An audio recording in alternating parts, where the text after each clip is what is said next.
You lied to me? Those 4 words landed in the middle of a boardroom full of people, and every single one of them stopped breathing. Maya Reeves hadn't planned to say it out loud. She'd walked into that Monday morning meeting as the new head of creative strategy, armed with her portfolio and her best blazer, fully prepared to be professional. Then she looked up and saw him sitting at the head of the table, and the room tilted. James. Except it wasn't just James, was it? The nameplate in front of him read, James Calloway, CEO. He was already seated at the head of the long glass table when she arrived. Dark jacket, open collar, one hand resting on the table with the easy, unhurried stillness of someone who had never once in his life wondered whether he belonged in a room. He was talking quietly to the woman beside him, and he hadn't looked up when the door opened. Then he did, and the room tilted. Maya's feet stopped moving of their own accord. Her brain, to its credit, kept working, cataloging, cross-referencing, arriving at a conclusion she desperately did not want to arrive at. The dark eyes, the particular angle of his jaw, the way the corner of his mouth moved when something almost amused him. She knew that face. She knew it from a rooftop on a Friday night 3 weeks ago, lit by string lights and the distant glow of the city, where she had laughed harder than she had in months and thought, embarrassingly, privately, that she hadn't met anyone like this in a very long time. He looked at her steadily. His expression didn't break, not even slightly. But something moved behind his eyes, quick as a shadow crossing a wall, and she recognized it even from across the room. He had known this whole time. The words came out before she could stop them. You lied to me. The room went very still. 12 people stared at her. James Calloway's expression remained perfectly composed, in the manner of someone who had been in enough high-stakes moments to know that how you looked in the first 3 seconds was what people remembered. Miss Reeves, he said, welcome to the team. Maya's jaw tightened. She crossed the room, took the empty seat that had clearly been reserved for her, set down her portfolio, and spent the next 45 minutes being the most professional she had ever been in her life. She asked the right questions. She made the right notes. She did not look at him unless directly addressed, and when she was, she met his gaze with a flatness that she hoped communicated everything she currently could not say aloud. When the meeting ended and the room began to empty, she was ready. She had her bag over her shoulder and a clear path to the door. Miss Reeves, his voice quiet and even. Could I have 5 minutes? She turned slowly. The last person filed out. The glass door swung shut. How long did you know? She asked. At the party, before we even spoke. How much did you know about me? He didn't flinch. She gave him that. I'd been told you were a finalist for the role. Someone on my team mentioned your name that week. When I saw you across the room, I recognized you from your portfolio photos. And you introduced yourself as James. Just James. No last name. Yes. Why? He was quiet for a long moment. Outside the glass walls of the boardroom, the office hummed and moved. People at desks, phones ringing, a world entirely indifferent to this particular conversation. Because I'd spent the previous 3 months attending events where everyone in the room knew who I was before I opened my mouth, he said. Every conversation I had was shaped by that. What people said, what they didn't say, what they laughed at, what they agreed with. He paused. With you, none of that was in the room. You had no idea who I was, and the conversation was... He stopped. Was what? She said, and hated how much she wanted to hear the answer. Real, he said simply. Maya looked at him for a long moment. Part of her, the part that had replayed that rooftop conversation more than once in the week since, the part that had found herself hoping the recruiter would call back with good news, understood exactly what he meant. That was the most infuriating thing about it. "That's not good enough," she said, and walked out. 3 weeks earlier. The party had been her friend Danny's idea, as most of the better and worse things in Maya's recent history tended to be. "You've been in that apartment for 3 weeks straight," Danny had said, in the tone she used when she wasn't actually asking. "You're coming. Wear the green dress. I'll meet you there at 8. Maya had worn the green dress, arrived at 8:15, and spent the first 20 minutes standing near the drinks table wondering why she always felt slightly outside of parties rather than inside them. An observer rather than a participant, watching the room like she was trying to figure out how it worked. She had resigned from her last job 10 days earlier. Not dramatically. No slam doors or final speeches.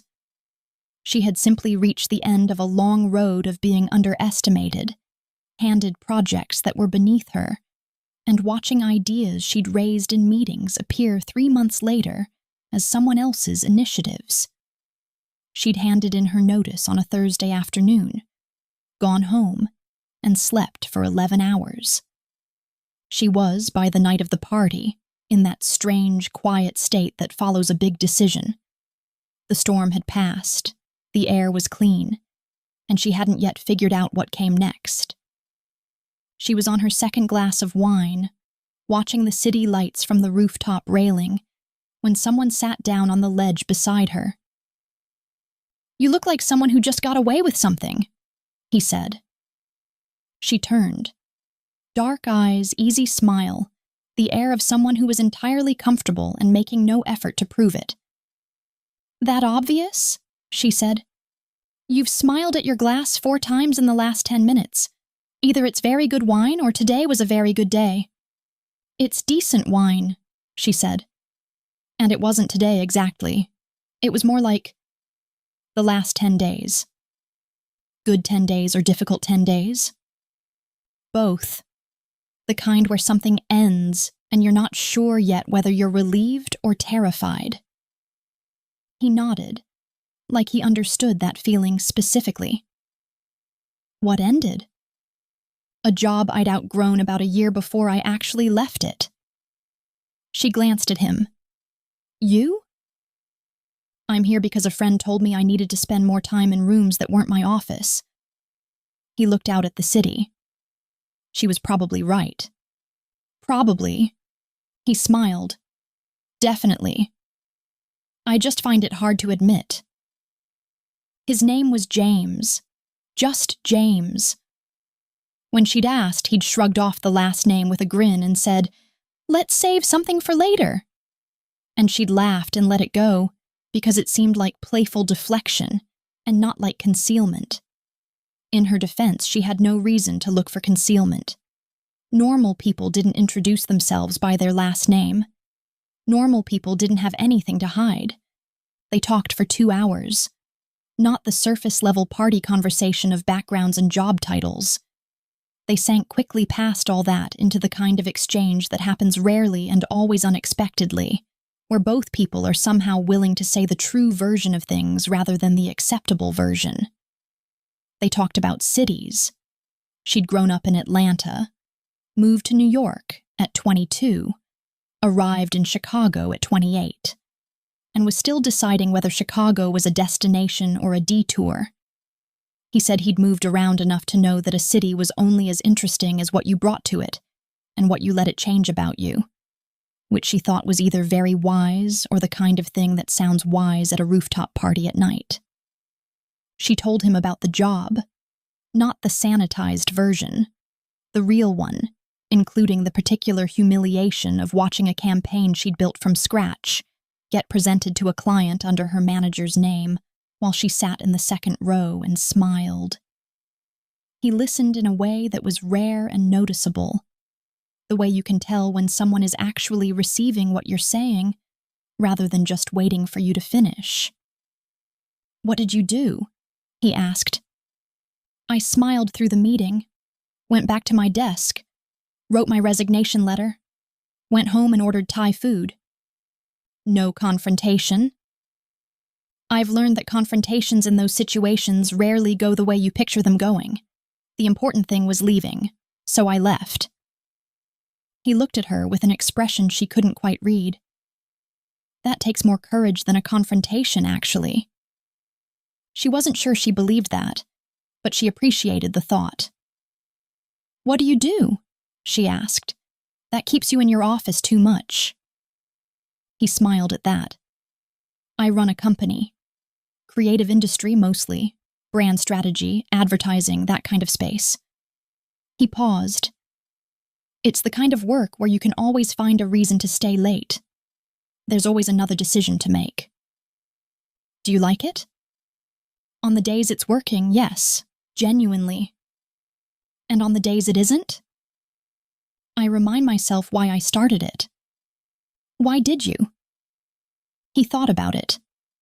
Not the automatic answer that people give when they've been asked a question professionally many times and have a polished response ready. He actually thought about it. Because I was working for someone else who was doing it wrong, and I believed I could do it better. Which is probably what most people who start companies tell themselves. "And could you do it better?" "Some days," he said. She laughed. She hadn't expected the honesty, and it was disarming in the particular way of something you didn't know you needed until it arrived. By the time Danny appeared at her elbow to say she was leaving, and was Maya coming, it was past midnight, and Maya genuinely had not noticed the time moving. She gathered her things, and James stood. And for a moment they faced each other in the way of two people at the end of something that hadn't had a proper name. "I hope whatever comes next for you is everything you want it to be," he said. It was a simple thing to say.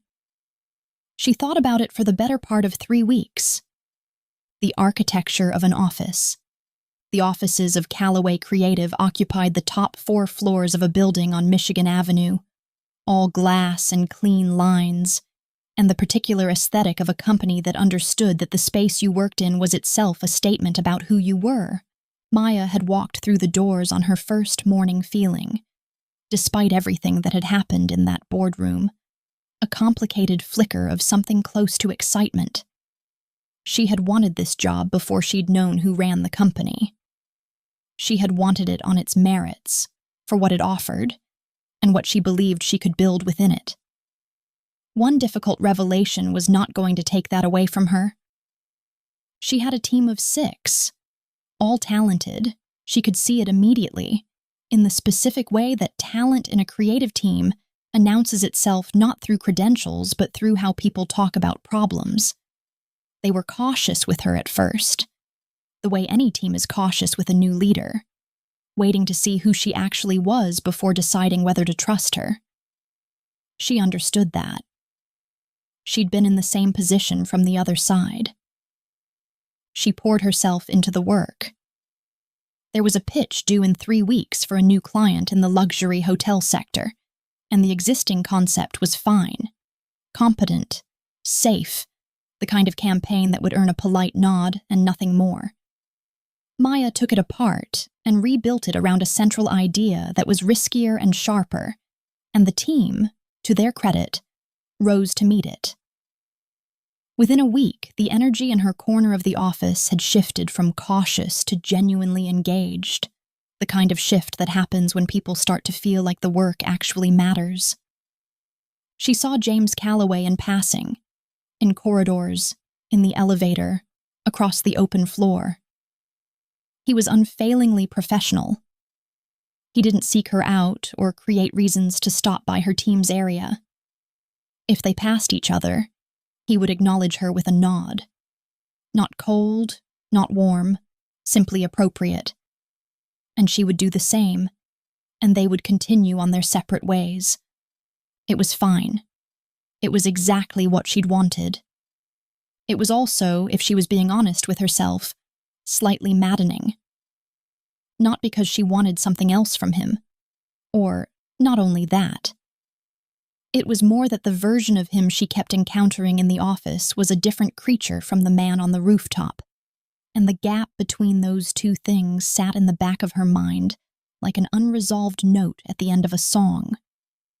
She mentioned none of this to Danny, who would have immediately constructed a narrative around it that Maya wasn't ready to live inside. She mentioned none of it to anyone. She went to work. She did her job. She told herself she had made peace with the situation. She had not made peace with the situation.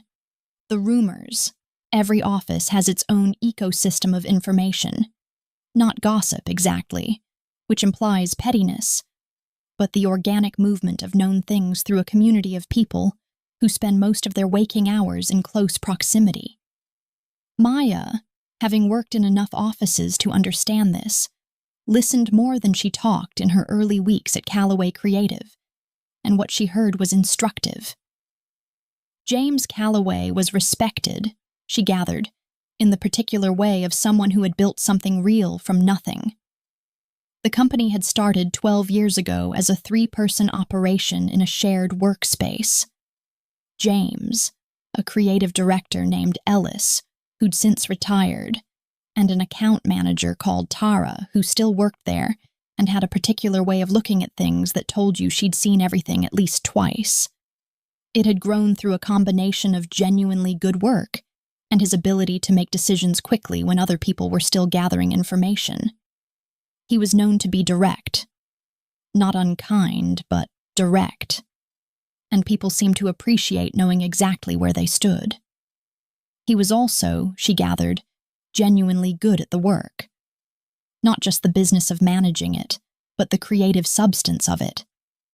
People mentioned in passing ideas he'd contributed to, campaigns he'd pushed for when other stakeholders were nervous, moments where his judgment had overridden caution and turned out to be right.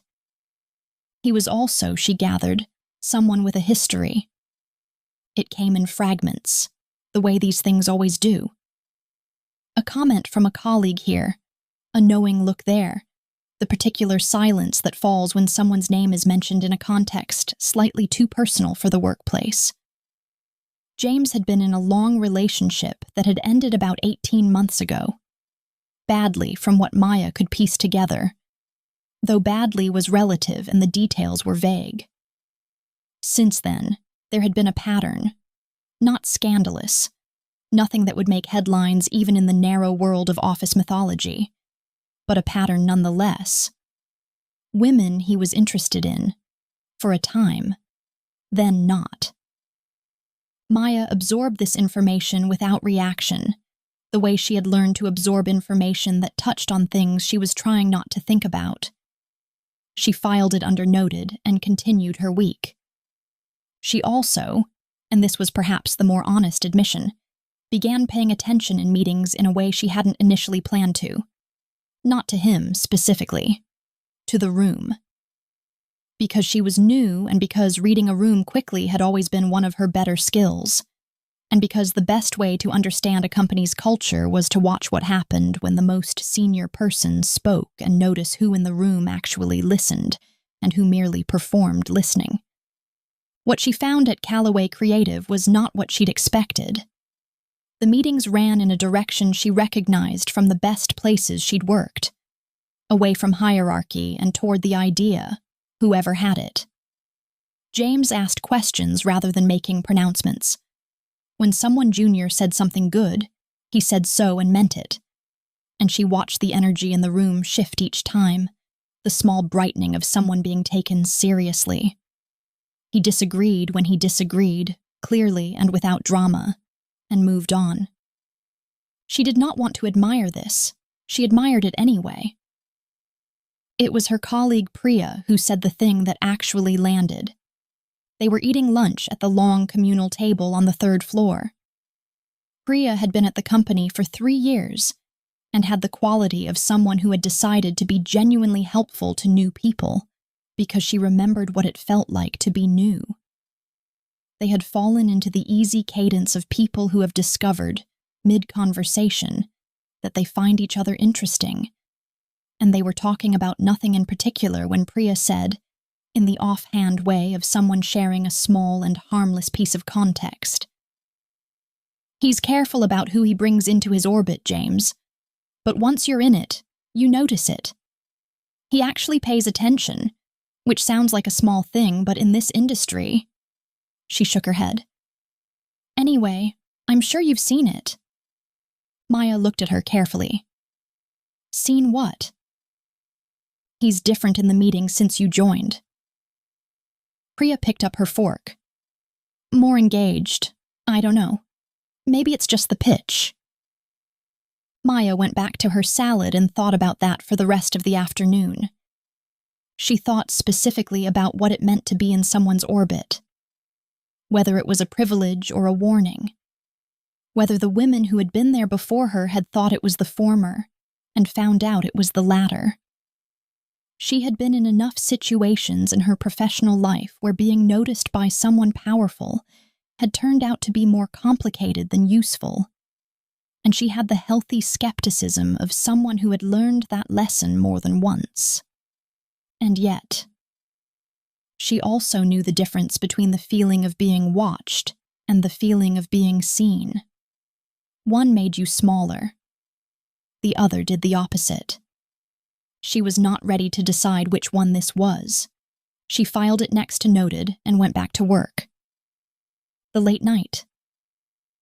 The pitch was in 5 days, and Maya had asked her team to leave at a reasonable hour because she had a theory, based on years of experience, that creative people do their worst work when they're tired, and their best work when they're rested, and she'd rather have them sharp in the morning than present and fading at 10 at night. She did not take her own advice. It was past 9 when she finally looked up from her screen and registered the emptiness of the office. The lights had gone to their dim overnight setting. The city below was a glowing grid of intentions. She had 3 pages of notes, a coffee that had gone cold, and the particular quiet satisfaction of having solved something that had been sitting at an angle. She was reaching for her jacket when she saw the light still on in the corner office. She did not look for long. She was heading for the elevator when she heard him say, from somewhere behind her, "The pitch deck or something else?" She stopped, turned. He was standing in the doorway of his office, jacket gone, sleeves rolled. He looked like a man who had also been there too long and had no particular plan to leave. "The pitch," she said. "I wanted to solve the transition between the second and third section." "And did you?" "Yes." He almost smiled. "Good." He looked at her for a moment. "Do you want coffee? There's a machine in the kitchen that's significantly better than the one on this floor." Every reasonable instinct she had told her to say no. She said no. "Maya." He said her name plainly, without strategy or weight, and that plainness was somehow the thing that stopped her. Not Miss Reeves. Her name. The way he'd said it on a rooftop 3 weeks ago. "I'm not trying to make this complicated. I would like to have a conversation that isn't a professional transaction if you're willing." She studied him. "Why?" "Because I think we were in the middle of one before everything went sideways, and I haven't been able to stop thinking about where it would have gone." He paused. "And because I owe you an actual apology, and I'd rather give it in words than in continued professionalism." She thought about it for 3 seconds. 3 actual seconds, which was longer than it sounds. Then she walked back toward the kitchen. The coffee was better. She held her mug with both hands and waited. "I should have told you who I was," he said. "Not eventually. That night. Within the first 10 minutes. Yes." "I didn't because—" He stopped, started again. "I have had, in the last 2 years, more conversations with more people who knew exactly who I was before I sat down with them, and every single one of those conversations felt like a negotiation. What they wanted from me, what I might be willing to offer, what version of myself I should present to be most useful to them. He set down his mug. You didn't know any of that. You were just talking to me, and I was selfish enough to want that to continue for a while because I'd forgotten what it felt like. Maya was quiet for a moment. I understand that, she said. I do. But what you took, when you made that choice, was my ability to decide for myself what I wanted the conversation to be. You knew something I didn't, and you used that advantage. And that... She looked at him steadily. That's not something I take lightly, whoever it comes from.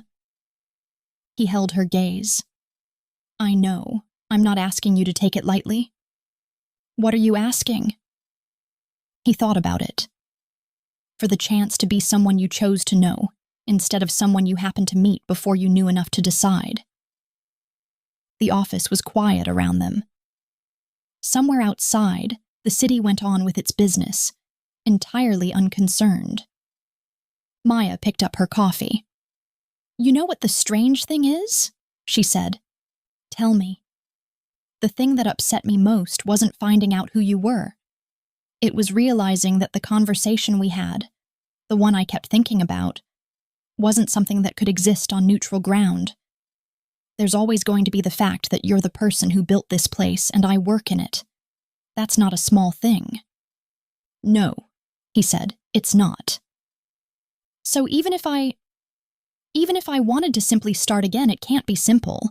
There will always be people watching, wondering whether I got this job because I was good at my work, or because you found me interesting at a party. He was quiet for a moment. You got this job before I knew you were applying for it. The hiring committee sent me the recommendation the same day you accepted the offer. I didn't have a hand in the process. I know that, she said. I looked. I needed to know it was clean. She looked down at her coffee. But knowing it and people believing it are two different things. That's a real problem, he said. I don't want to minimize it. Are you going to tell me the answer to it? No, he said. I don't think I have one, not yet. She appreciated that. The absence of a smooth reassurance, the willingness to sit with something unresolved. It reminded her, against her better judgment, of the man on the rooftop who had actually thought about things before he answered. She finished her coffee. She put on her jacket. I'm not saying yes to anything, she said, which was not the same as saying no, and they both knew it. I'm saying I'll think about it. She left. He stayed. And somewhere between what he had said and what she had said, the thing that had been frozen between them for 3 weeks shifted very slightly. Like ice in the first week of March, when it's too cold to melt, but the cracks have begun. The pitch. The presentation was on a Thursday, and Maya had been awake since 5. Not with nerves, exactly. It was something closer to the focused energy that arrived before anything that mattered. The same feeling she'd had before every important presentation of her career. She'd been doing this long enough to know that nerves and readiness could feel identical until the moment you stood up, and then you found out which one it had been. She made coffee. She reviewed her notes one final time, not because anything needed changing, but because going through them was the ritual. She texted her team a single line. Today we show them what we made. I'm proud of every one of you. Kieran, her copy lead, replied within 30 seconds. Let's go. The others followed in a small cascade of brief, charged messages. And Maya set down her phone feeling the particular warmth of a team that had moved past professional courtesy and into something that resembled trust. They filed into the client's conference room at Halcyon Hotels at 9:15. All 6 of them, slightly overdressed in the way you are when the work matters, and you want everything around it to say so. The room was all pale wood and good light, and the subtle signals of a company that understood aesthetics in the way that only helped Maya's confidence. These were people who cared how things looked and felt. She had made something worth looking at. James was there. She hadn't known he would be. He sat to the side, not at the main table, not claiming the space, just present. And when she glanced at him before beginning, his expression said exactly one thing: I know how good this is. She presented it herself. Not because her team couldn't, but because this was her concept, and she'd earned the right to carry it into the room.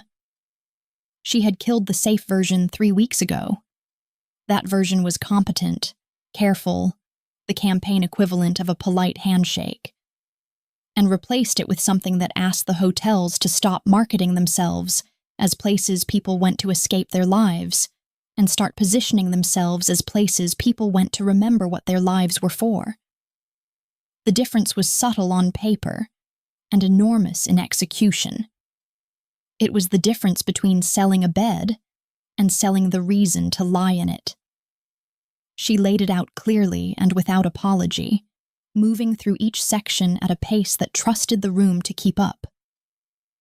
The client's creative director, a careful man in his 50s named Brennan, who had the look of someone who had approved 100 mediocre campaigns and lived with the regret of it, leaned back in his chair about halfway through and got a look on his face that Maya had learned, over years, to identify as the look of someone encountering something they hadn't expected. She didn't slow down for it. You didn't wait for them to catch up.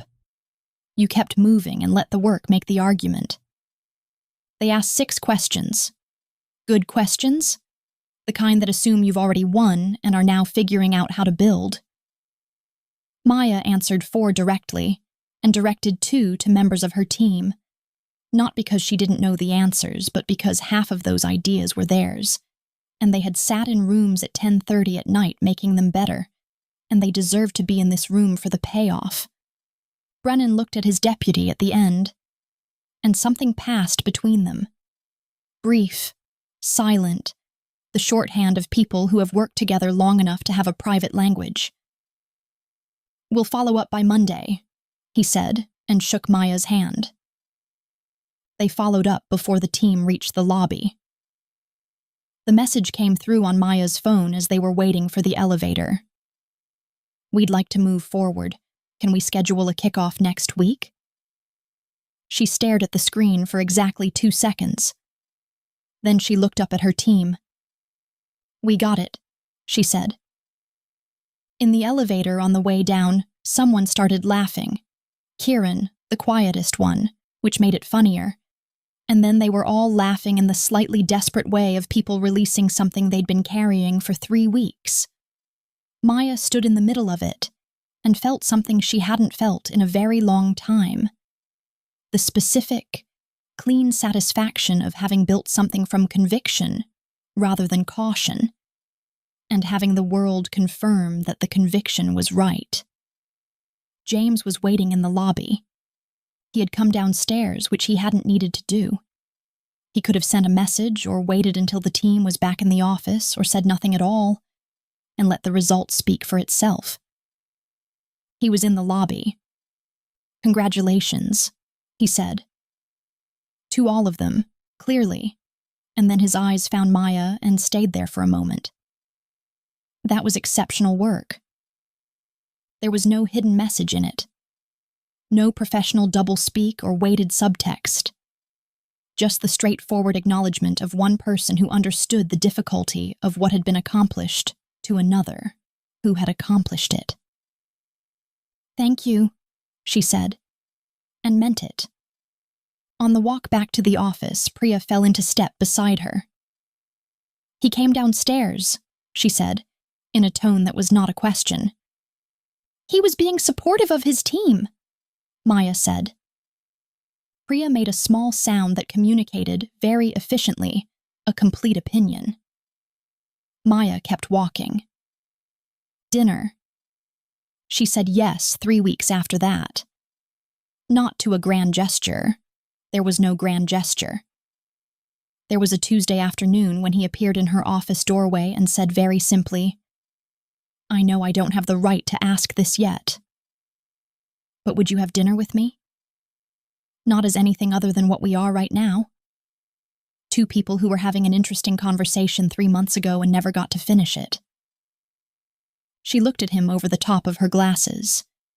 You have to say it properly. Say what properly? Your name. He understood immediately. James Calloway, he said. CEO of Calloway Creative, insufficiently honest at parties, significantly improved with practice, that's who's asking.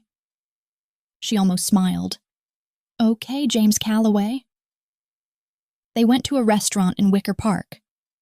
Deliberately not somewhere he was known, she suspected, and she appreciated the thought.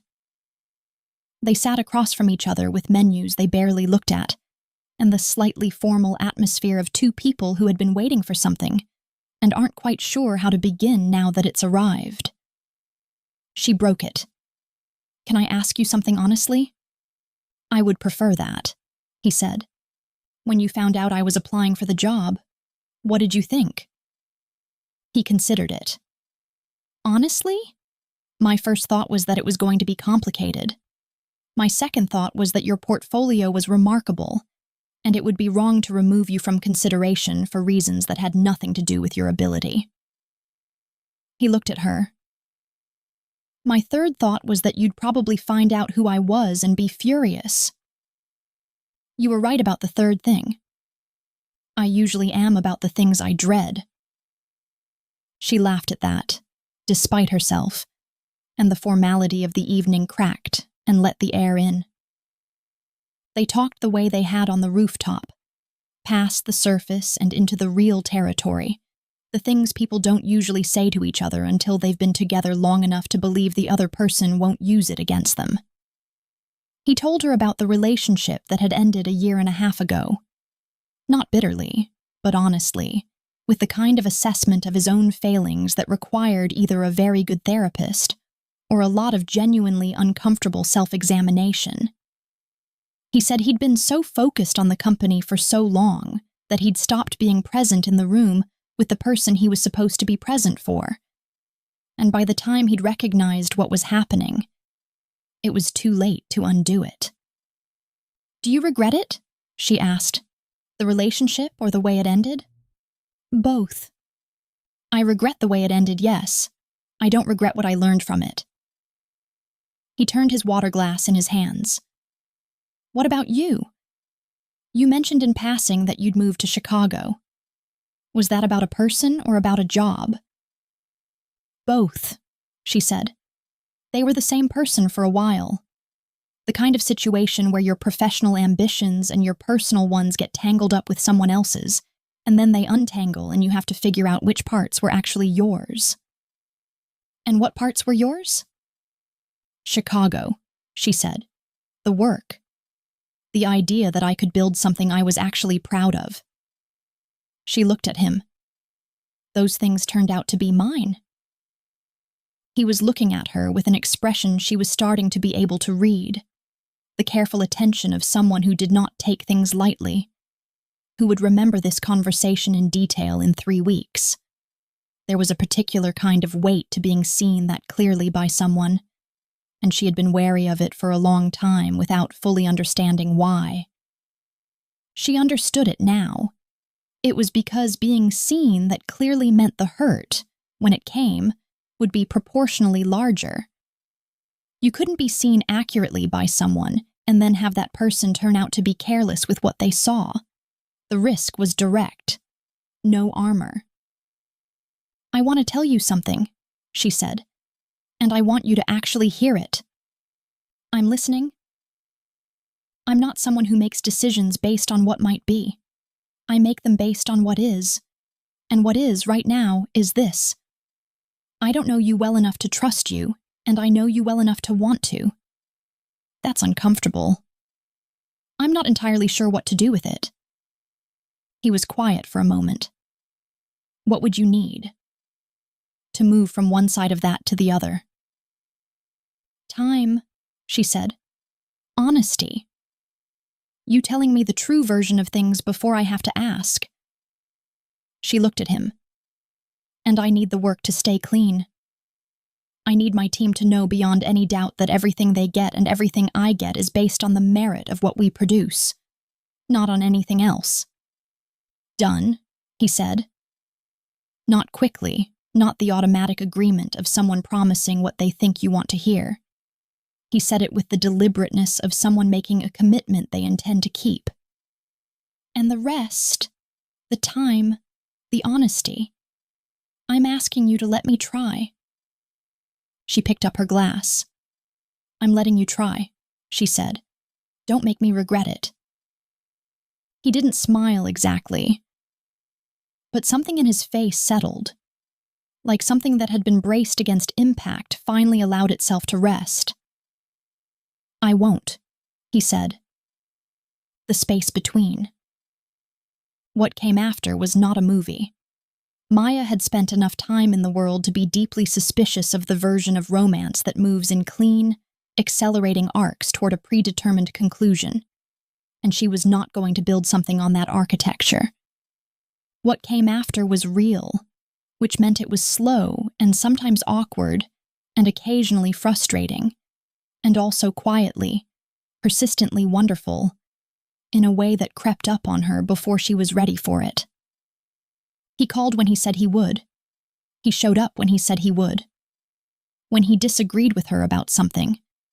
And he did, because they were both people with strong opinions about things they cared about. He disagreed directly and without performance, said what he actually thought, and then listened to what she actually thought. And sometimes she persuaded him, and sometimes he persuaded her, and sometimes they arrived at a draw and moved on. There were no lingering sulks, no punishments disguised as silence. He was, and she wrote this word in her journal one evening, and then stared at it for a while. Consistent, in a way that she hadn't had words for before but recognized immediately. He did not bring the company into it. Their professional lives ran on one track, and whatever was developing between them ran on another, and the discipline of keeping those things separate was sometimes genuinely difficult, but was worth it every time.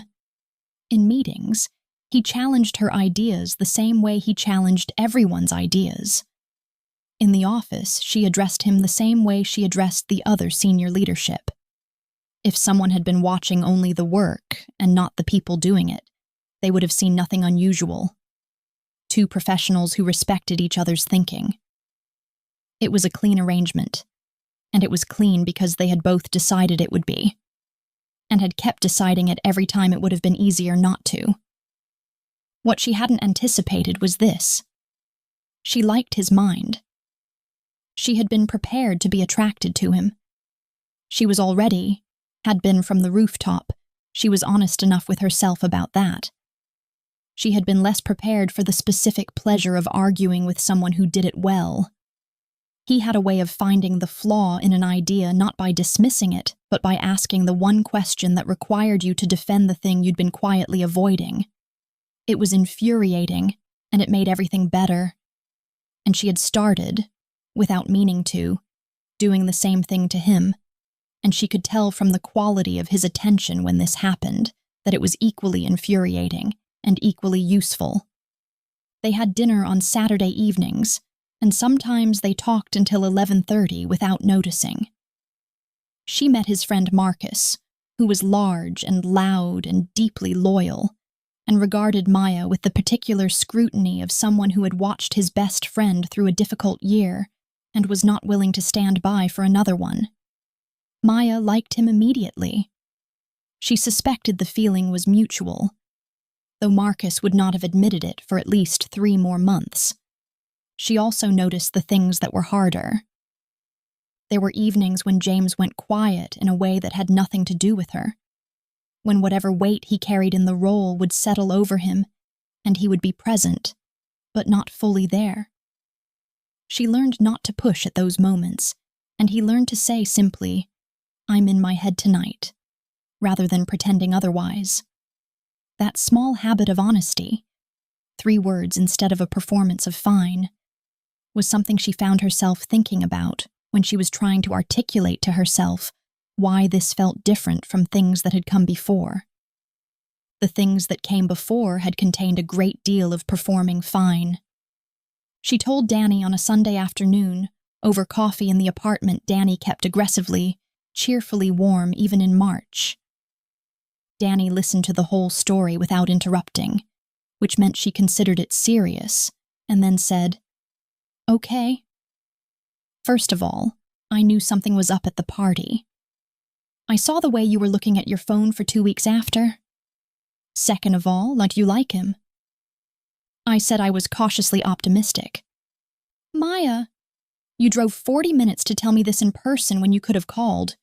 You wore the good earrings. You like him." Maya stared at her coffee. "He has this way of listening," she said eventually. "Like you're the only thing happening in the room. It's—" She stopped. "Terrifying?" Danny offered. "Yes," she said. "That." Danny reached over and squeezed her hand. "Good," she said firmly. "About time."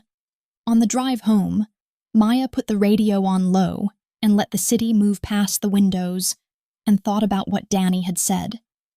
About time. As if the universe had a schedule and she'd been running late on this one. She didn't believe in the universe having a schedule.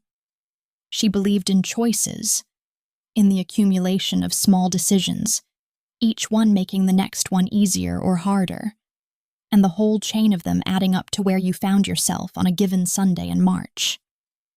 She had made a choice in a rooftop doorway when she decided to stay and talk to him. She had made a choice in a boardroom corridor when she decided to keep the anger clean and professional. She had made a choice in a kitchen at 9:30 at night when she decided to listen. She had made a choice over dinner when she said, "I'm not saying yes to anything," and meant it as an opening rather than a closing. She was, she thought, making a choice now. With each small, ordinary day. It turned out that was all choices were. Small, ordinary days, and whether you showed up to them. The Second Complication. 3 months in, there was an article. A business publication, not major but well-read within the industry, ran a piece on Callaway Creative's recent growth. It was broadly positive and mostly accurate, the kind of trade press coverage that a healthy company accrued without much effort. But buried toward the end, folded into a paragraph about the company's recent creative hires, was a line noting that the company's new head of creative strategy had arrived just as the CEO's personal calendar had reportedly become more interesting. It was small. It was vague. It was, in the context of the industry press cycle, the equivalent of a minor tremor, the kind that rattles the cups on the shelf without breaking anything. Maya read it at 6:30 in the morning at her kitchen table, and then set her phone down carefully, and then picked it up again and read it again to make sure she'd understood it correctly. She sat with it for a while. She made another coffee she didn't drink. She went to the window and looked at the street below, where Chicago was beginning its morning with the purposeful indifference it brought to every morning regardless of what any individual person was feeling about it. The thing about the article was not that it was malicious. She didn't think it was exactly. It was lazy. It was the kind of small, knowing insinuation that journalists dropped into pieces when they had a piece of information too minor for its own story, but too interesting to leave out. It required no evidence. It required only proximity. A woman in a new senior role, a man who ran the company, and the implicit suggestion, never stated, easily denied, that merit might not be the whole explanation. She had spent her entire career being good at her job, precisely because she understood that this was how the world worked, and that the only answer to it was being undeniably, irrefutably good. Not good for the circumstances. Just good. By the time she reached the office, there was already an email from James. Short, factual, and arriving 40 minutes before her, which meant he had seen it even earlier. "I've seen it. I'll have a conversation with my communications team today. Let me know how you want to handle this. I will follow your lead entirely." She stared at that last sentence for a long time. She spent the morning working, which was what she did when something was bothering her. She moved toward the work rather than away from it, using the concentration required by real problems to crowd out the noise of the other kind. Her team either hadn't seen the piece or had decided not to mention it, which was its own kind of grace. By midday, she had reviewed 3 concept drafts and signed off on 2 of them, and was starting to feel the thing she'd learned to rely on in difficult weeks. The steadying force of work done well. She replied to his email at 2 in the afternoon. "Don't do anything with communications yet. I want to think about whether any response makes it larger. Let's talk later." He replied in under a minute. "Your call.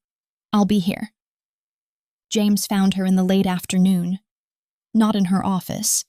He'd texted first, asked if she was free for a walk, and she had said yes because she needed air and because she had learned, in the months of whatever this was, that he was someone she could think alongside rather than only in private.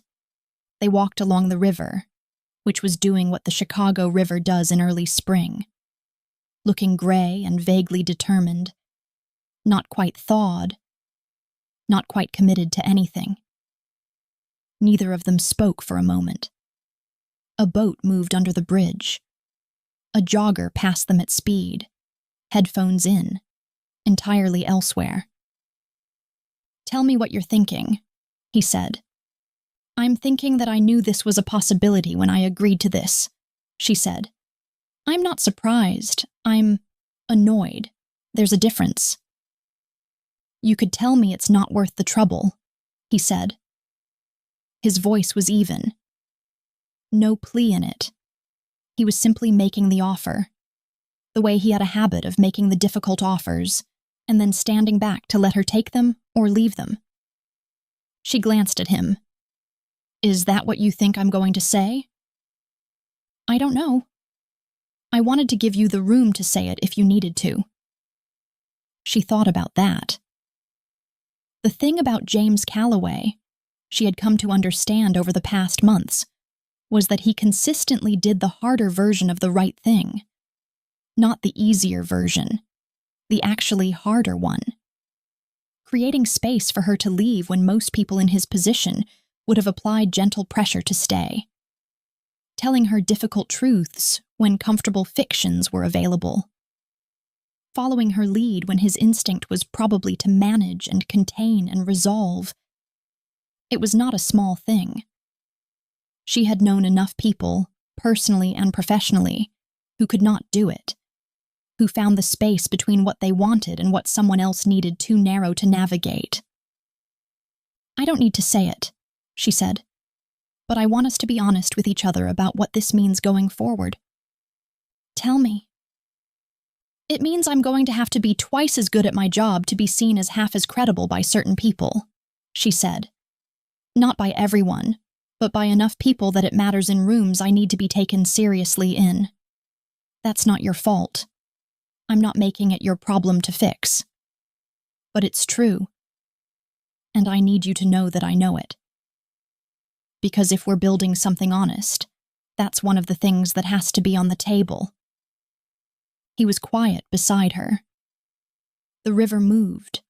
A gull landed on a railing 20 meters ahead and regarded them with comprehensive indifference. "I'm sorry," he said finally, "that you're right, and that I can't make it not true." "You can't," she agreed, "but you can do what you've been doing." Which is, she thought about how to say it. "Take the work seriously, tell the truth, show up." She looked at him. "Turns out those 3 things cover most of what I need, which is either a low bar or a higher one than most people actually clear." "I intend to clear it," he said. "I know," she said. "That's why we're still walking." They turned back toward the office without deciding to. The city moved around them, going about its enormous, indifferent business, and between two people walking along a gray river in early spring, something held. Not dramatically, not with ceremony, but with the quiet, reliable force of a thing that had been tested and not broken. That, Maya had come to understand, was the only kind of thing worth having. The name he finally gave her. It was a Friday evening in May when it finally settled. Not with a declaration or a dramatic scene, but with the quiet arrival of something that had been a long time building. They were at his apartment, which had the look of a place that a person lived in rather than staged. Books on the coffee table that had actually been read. A kitchen that showed evidence of real cooking.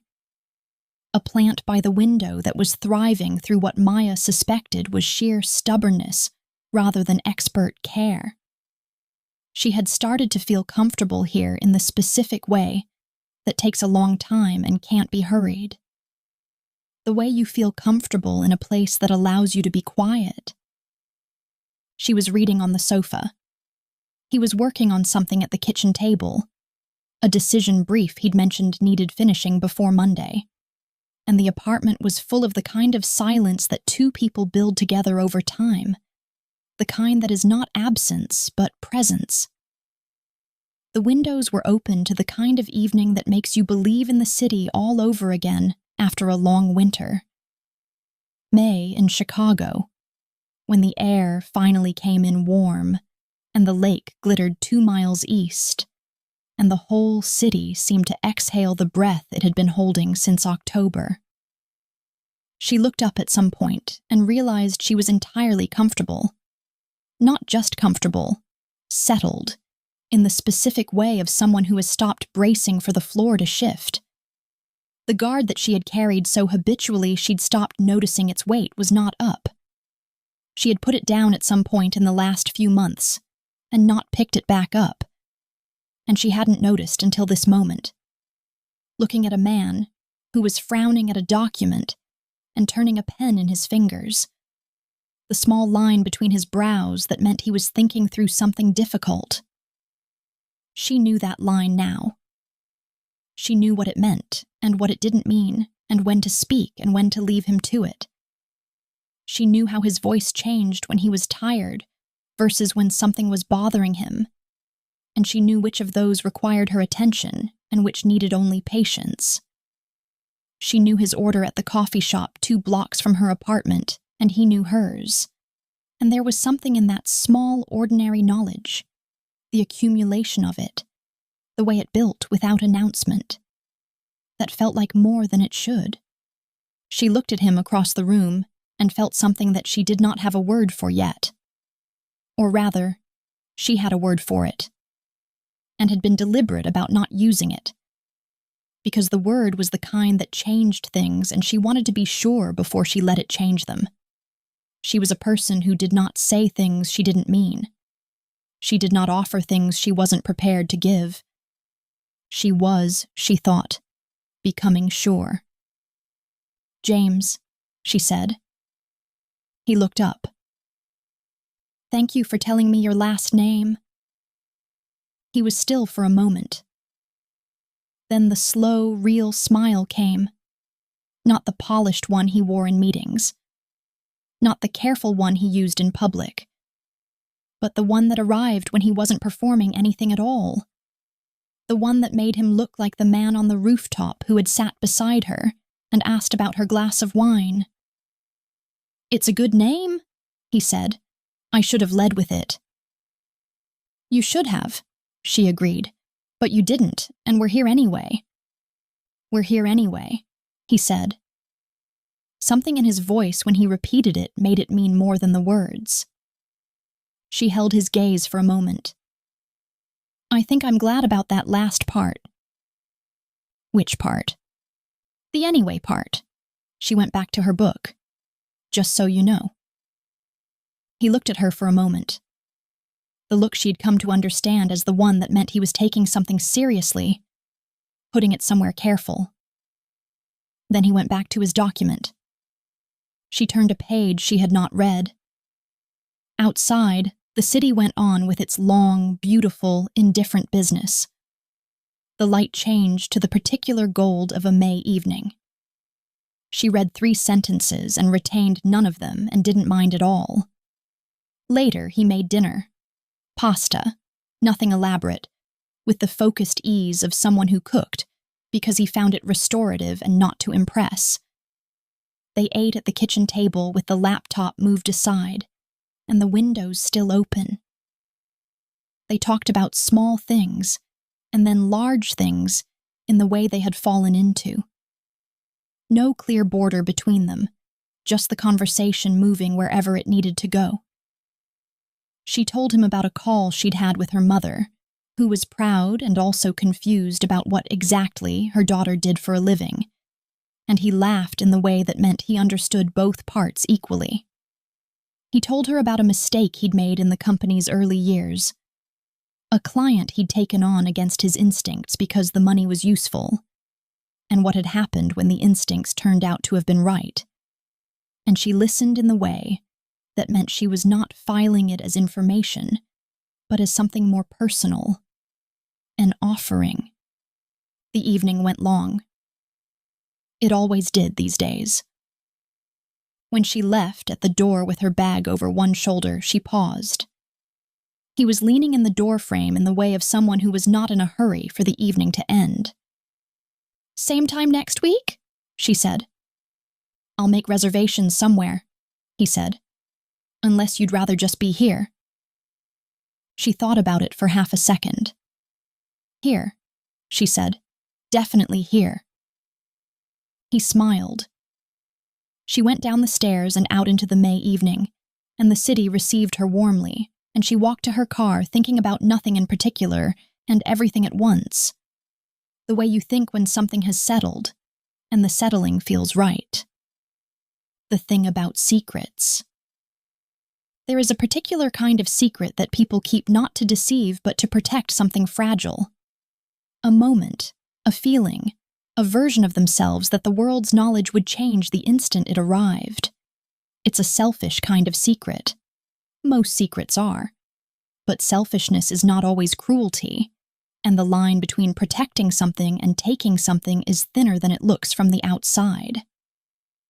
James Calloway had taken something when he let the night continue without saying his name. He had taken Maya's ability to choose fully and freely, and no amount of good intention made that entirely clean. She had been right to be angry. She had been right to demand honesty and time and the proof of it before she let him back in. What she had found, on the other side of all that, was this. A person who knew he had taken something and had not tried to argue his way out of it. Who had stood in the hallway and said, "Yes, I did that. Here is why," and then accepted the cost of it without bargaining. Who had meant it when he said he would follow her lead and had actually followed it, every time it would have been easier to go a different direction. What she had was this. A Friday evening in May, with the windows open and someone making pasta in a kitchen that belonged to both of them now, in the way that spaces become shared before anyone decides they are. A way of being known that didn't make her smaller. A man who told her the truth and then kept telling it, day after ordinary day, and made it look easy even when she suspected it wasn't. The name he never gave her was Calloway. But the name she came to know him by was just James. The same one he'd offered on a rooftop with a glass of wine and no agenda except, for once in a very long time, to simply be seen. It turned out, in the end, to be enough. More than enough. It turned out to be everything.